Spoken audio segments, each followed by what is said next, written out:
Well, as always, I'm looking forward to this conversation. My guest today is Jon Larkin. Jon has worked in the addiction treatment and mental health and behavioral health fields since 2016, so for many, many years in multiple different capacities. I'm excited to have this conversation with you today.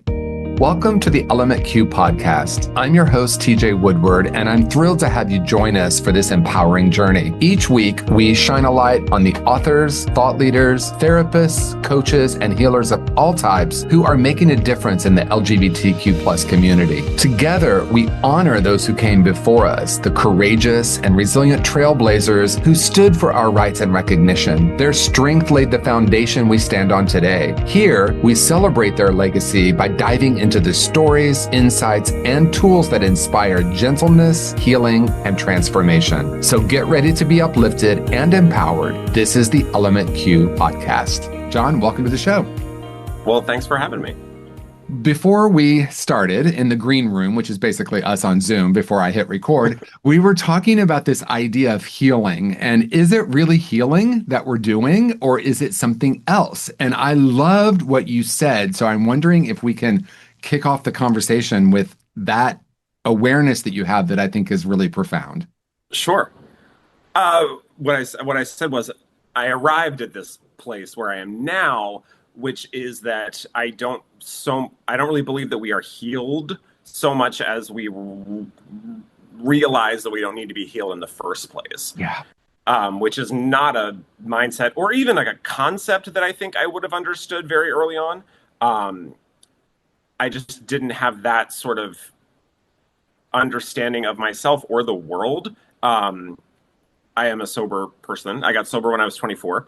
I'm 42 now, so it's been a while. But at that age and in that developmental state and with what I was coming out of at that point, I never could have had any conception of myself as anything but inherently damaged or inherently broken, irredeemable, call it what you will. But that's now at a point for me where I have learned that there is nothing to be fixed ultimately. And any belief that I have to the contrary of that is just kind of an illusion, really. Yeah, I love it. And you're singing my song because when I got sober at 20, just before I turned 21, kind of ironically. I'm a little bit older than 42. We'll leave it at that. But I've been sober since that time. And like you, I think I know actually, because when I was 18 months sober, I was suicidal. And there was a woman who came into my life who started to see through me, basically, and see something that I had lost access to. And it's exactly what you're speaking to. She could see the inherent perfection within me when all I could feel was broken and damaged. I had so much shame. And I remember her coming into my life, and even the way she saw me, I resisted. I pushed back. My mission really has become to deliver this message as early as possible, because I can't tell you how many times I've thought or I've heard other people say, wow, I wonder what would have happened if I would have been introduced to this idea earlier. Like you, I don't know if I could have even taken it in right in the beginning. I was absolutely broken and absolutely wanted something to fix me. And then the path definitely broadened as I stayed sober. I don't think I would have been able to receive, I just don't think I would have understood it or had any, point of comparison to say I could even possibly believe that that's true. Yeah. So I don't know if I just found it at the right time for me or what, but I would love for everyone who's early on in their journey to understand that and be able to internalize that. And I hope that they could, but I would understand if they couldn't, because I highly doubt that I would have been able to at the time. Yeah, and I love it. Same for me, without a doubt. And yet being introduced to the idea, especially from this woman who was just this incredible, beautiful, gentle, loving being that seemed like the most awakened person I'd ever met. And as I worked with her for the course of around a year, I started to ask myself the question, if she sees that in me, who am I not to, right? She saw that in all living beings, and I was started to be introduced to some of these spiritual concepts, which were still really foreign to me, but there was something about her observing me in that way that I began to question this idea, this belief in my own brokenness. So it was quite an interesting journey. I'm curious if we can talk a little bit about either in your own journey or in the work that you've done, what Yeah. does create this sense of brokenness? And of course, I would love to focus on the LGBTQ plus community. It's not like we have a completely different experience than other humans, but I think Yeah. there are some unique things that come up within our community. Sure. And the again, for lack of a better term, we'll use brokenness or Yeah. damage or whatever, even though, as we just stated. But anyway, um, I think there are as many versions of that as there are people. Hmm. Um, like for me, it was a very traumatic religious upbringing, like fundamentalist religious upbringing, that ingrained a lot of my inherent need for. I'm air quoting so much, and I don't know why. It makes me feel like a boomer. Um, I learned very early on from many sources that I was wrong, that I was in many ways irredeemable. Also, I mean, I don't know what the age range that's going to be watching this is, but back in the 1980s, things were not as they are in terms of gay representation in the media, the understanding of the general public in terms of what being gay was. And so it was I really knew that that was not okay. Even before I really understood what gay meant or what gay is, and before I even admitted it to myself, I just knew that that was wrong. I knew that it was wrong for me to be attracted to other men.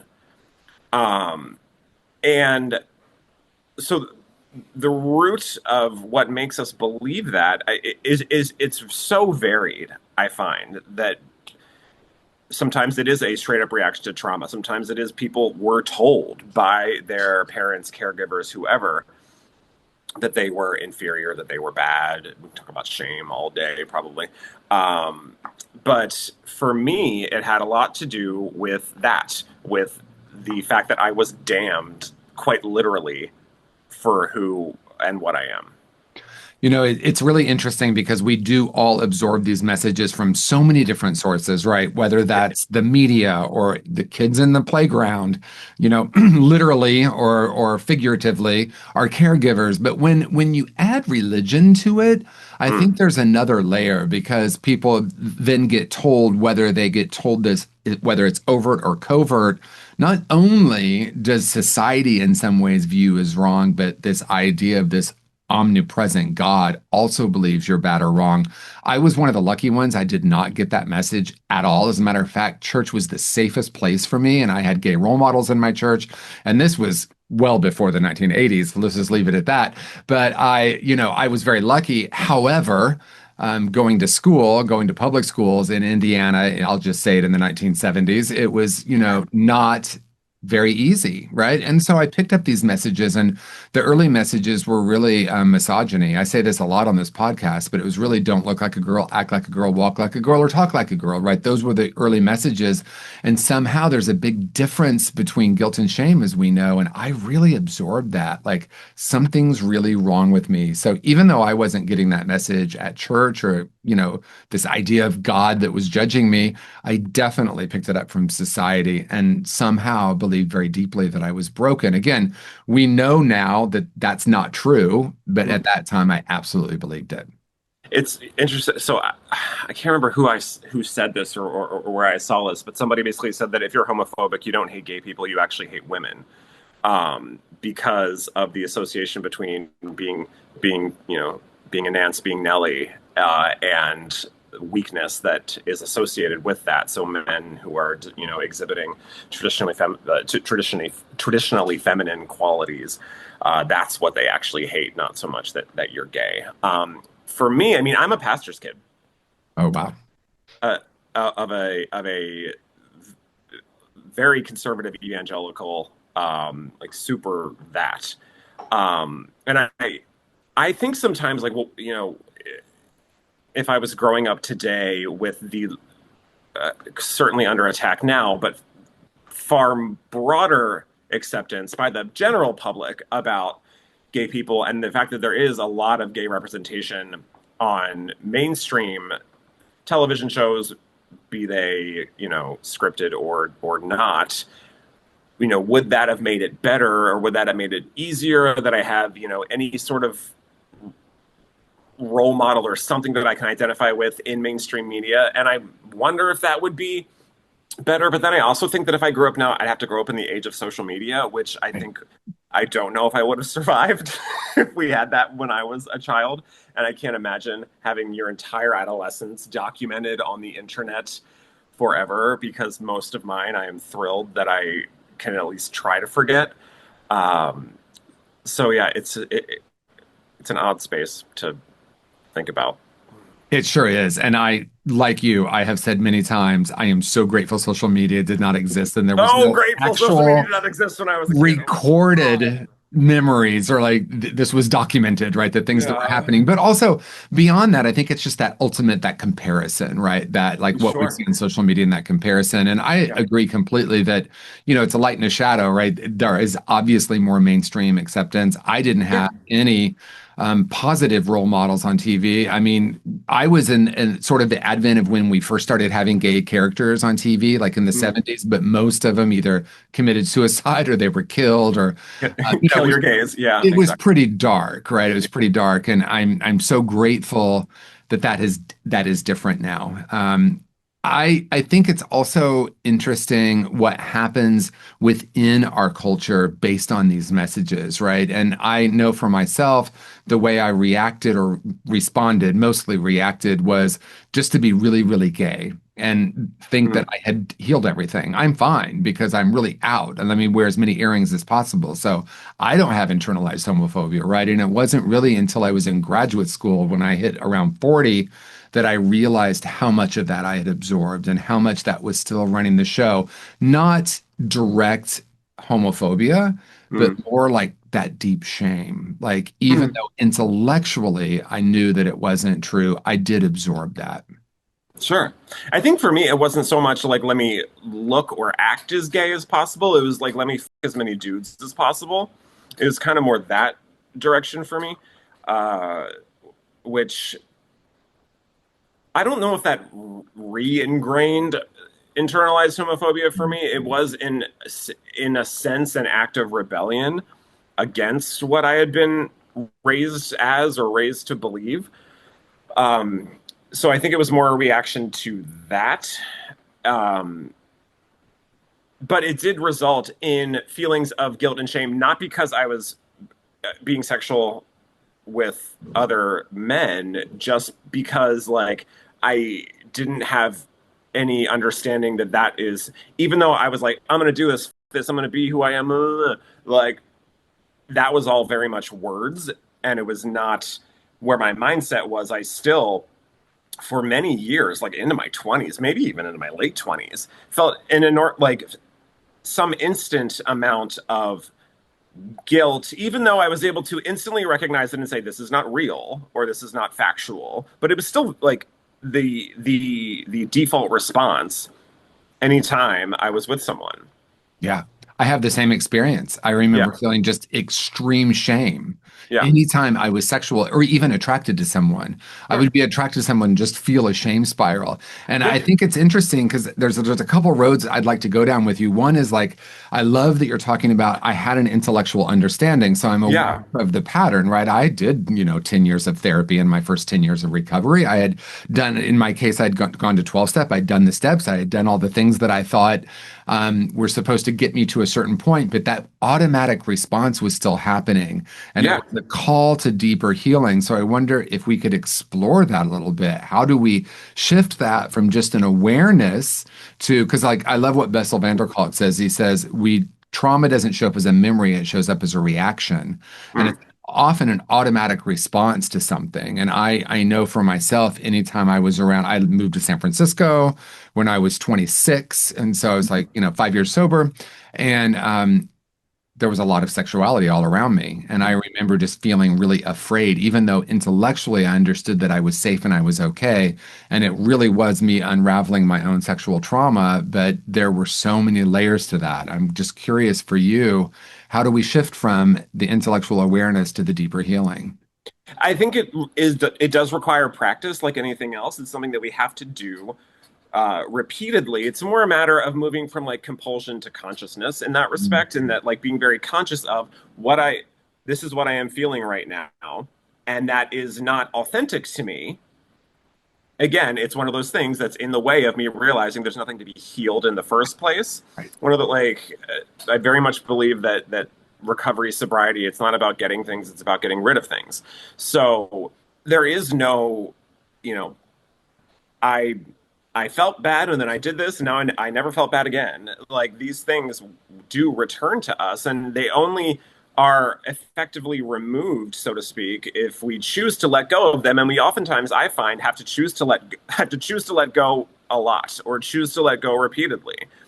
Um, and that's when it's things that either I am choosing to hold on to or things that were just kind of put upon me that I have carried with me over the years, that things like that. Like there's no reason to feel guilty after having sex. There is no logical, rational reason for that. And any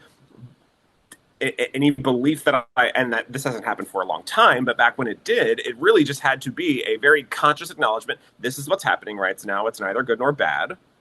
It's just what is there. And I can choose to hold on to it or I can choose not to. Mm. And after enough times of choosing not to hold on to it, it shows up less and less. Yeah, I agree completely. And then for me, in addition to that, because like absolutely that's been the process for me, awareness, awareness, awareness, right? Like I'm Sure. aware of this. I remember just being absolutely terrified of men in general and being Mm, around a group of men, my whole nervous system was just very um on guard, right? And so like the awareness of that allowed me to begin to unravel it. And then at some point, the deeper work was like, yeah, at age 7, I closed down, I built a wall around my heart, and I became very afraid of the world. And yeah. so healing it from that point has been a big part of the journey as well. Like I Mm, remember when my nephew turned 7, and I looked at him and I thought, he's just this precious child, like so yeah. beautiful and whole and complete. That's the age I decided all of these big, huge things about myself. I'm unlovable. I'm not worthy. I can't possibly, no one can possibly love me. And that's at 7, right? So, like, it's not just an intellectual or a behavioral, it's all of it. And then the deeper work was meeting myself in a new way. And, we all know this, but doing that reparenting work is important as well. Sure. Absolutely. I'm curious if we can switch gears a little because growing up as a pastor's kid, Yeah. and then getting into recovery. And I know that spirituality is an important part of your life.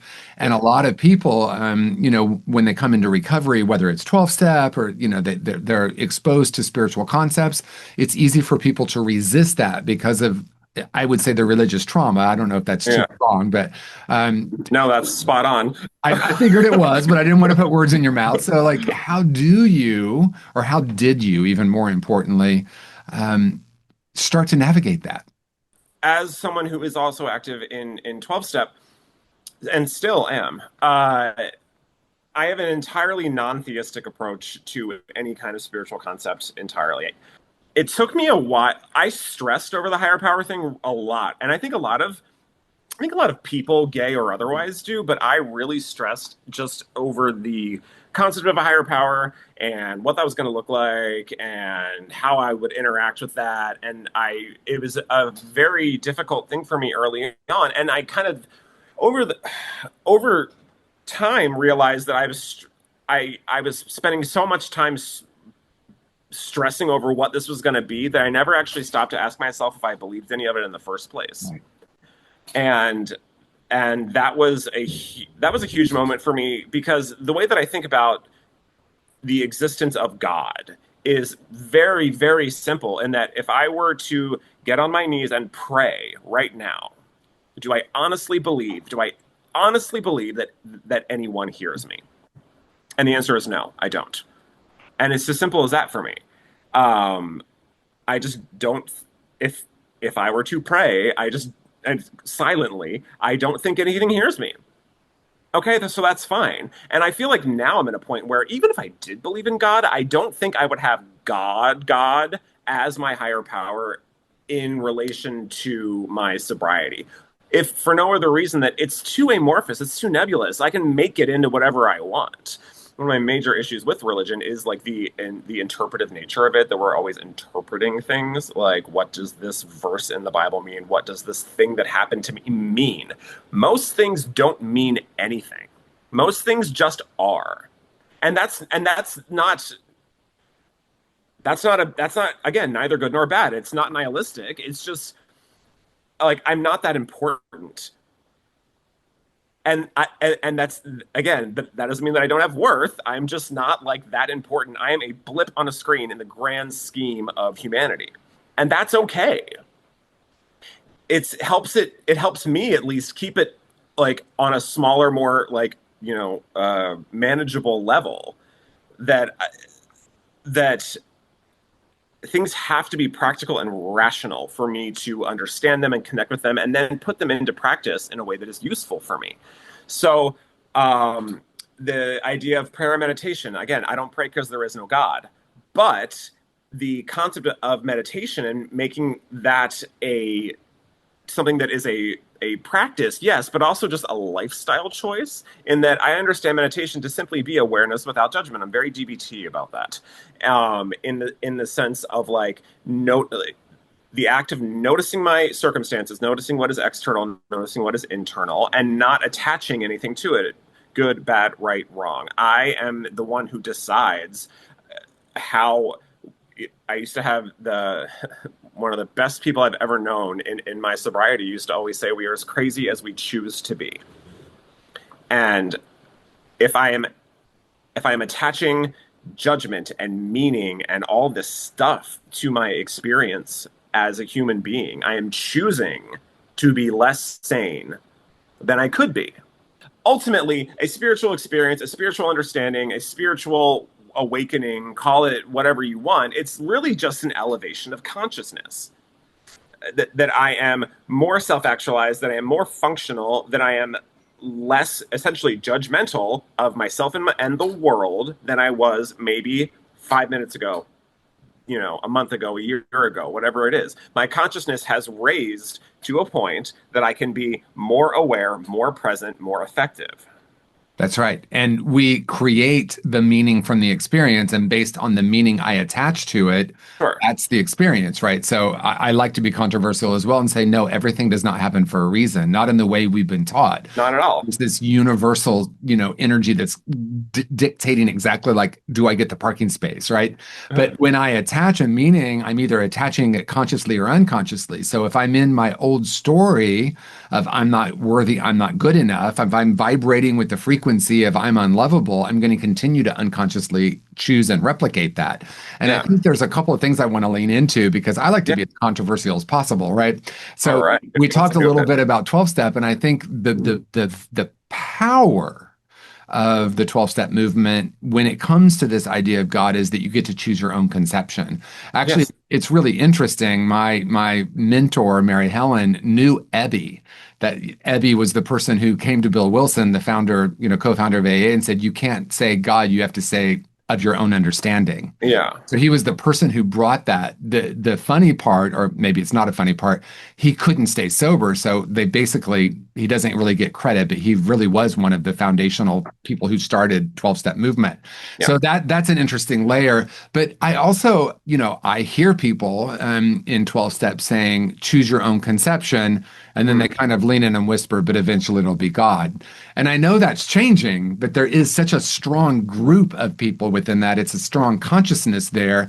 And I know that's really not what the founders intended because Mm. it's really clear that they understood that it can't be a religious movement because that will limit the ability to help or serve people, right? So it's very clear, but then there's this sort of subculture, if you will, that has existed within 12 step. And it's not just there, it's in other ways where we have an idea of what we should believe. But Mm. this idea, and in my model of conscious recovery, it's everything you're saying. It's like it's really about raising my level of conscious awareness. It's not really Yeah. about finding some external power. It's about remembering who we really are. Yes. Uh, I again, I am still active in 12 steps today. I am a huge proponent of it. I have plenty of criticisms of it as well. I mean, there by the grace of nothing go I. I don't need the grace of anything, and neither does anybody else. So, like that aspect of 12 step drives me crazy. I have had people I remember one specific situation. This is so I live in San Diego now, but I used to live in New York City. And I was at a meeting and I shared something. I don't even know what it was, but I highlighted the fact that that there is no God and I don't subscribe to that. And this dude came up to me. I think he was actually sitting directly on my right. And as soon as like the meeting was over, we're all standing up to leave, and he turned to me and he asked me how long I'd been sober. And I think I had been sober like 4 years at that time. And tapped me on the shoulder and was like, "Oh, the spiritual awakening comes a little later." That's verbatim to Right. me. Right. And I just because I did not subscribe to his particular dogma, which I personally find to be highly damaging, the way that dare I say people like that think.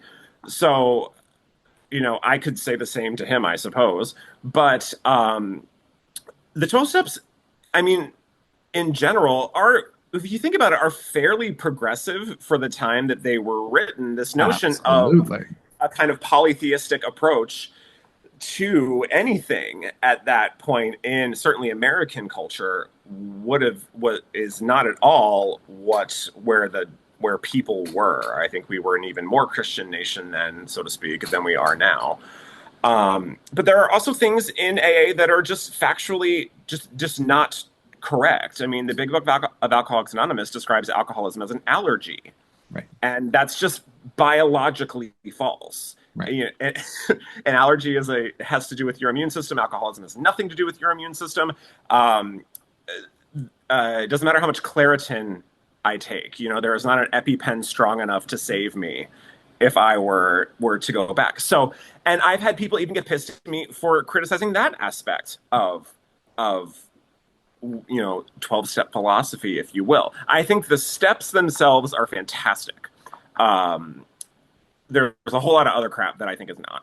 Believe it or not, we're kind of coming to a close in our conversation, but I want to spend a little bit of time because I think it's vitally important to anyone who's watching or listening to really hear this, because this to me was life changing. And that is the consciousness of my belief, like what I believe about myself. And there is sometimes a consciousness in many different kinds of recovery circles that we're all just damaged and broken, right? And Yeah. I hear people with like 40 years sober. A life-changing moment for me was when I was here, I heard a friend of mine speak, 26 years sober, and he said, I don't know how to have relationships because I'm an effed up alcoholic. And I just immediately, that can't be my reality, right? Sure. Because the more we continue to say that and believe that, the more that becomes true for us, right? And that's just consciousness 101. And so how do you work with that? Like, how do you work with being aware of that, changing that, starting to become aware of your inner narrative? What does it actually mean to be a spiritual being? What is this Yeah. human experience? And what are these messages that we keep telling ourselves and one another? I mean, I, it is a bit paradoxical in that this notion of we gain control by surrendering control. I Mm. do find that there is truth in that, despite the fact that it doesn't, as an idea, seem to make a whole lot of sense. That I gain power by relinquishing power. It's it's more a matter of I am powerless over drugs and alcohol while I am using drugs and alcohol. However, one of the things that I think is most misunderstood in the recovery community is this notion that we are no longer powerless. In fact, we are entirely powerful. Our power over ourselves is, quite frankly, the only thing that we actually have.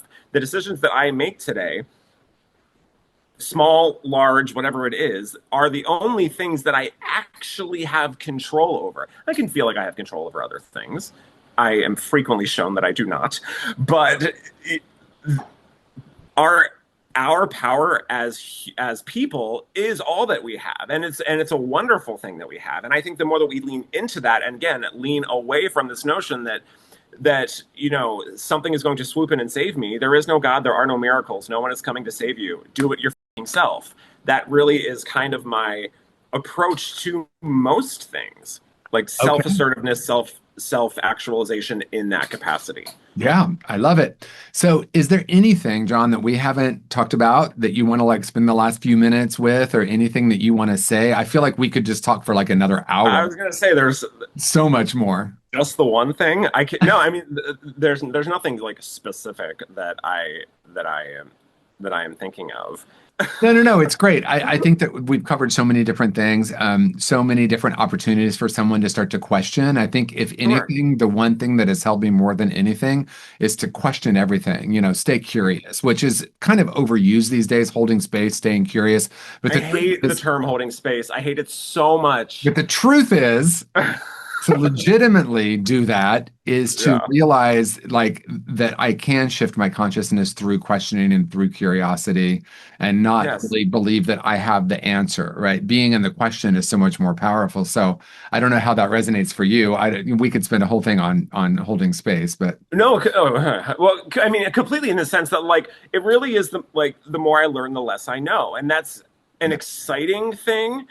And the people that I really respect in life, in the program, regardless, are the people who have an understanding of that. That while I have learned a lot over the years, and while I've gained a lot of understanding of myself and how I interact and how other people are, and that allows me to have more grace for myself and for other people, and to be a more at peace human being, that ultimately nobody knows anything. We're all kind of like faking it in a way. Any perception that you have that somebody else has this all figured out, and whatever that is, or it has life figured out, or they're all going great, like, no, everyone is fucked in their way, and we're all just kind of dealing with it, with difficulty and without, depending on the person.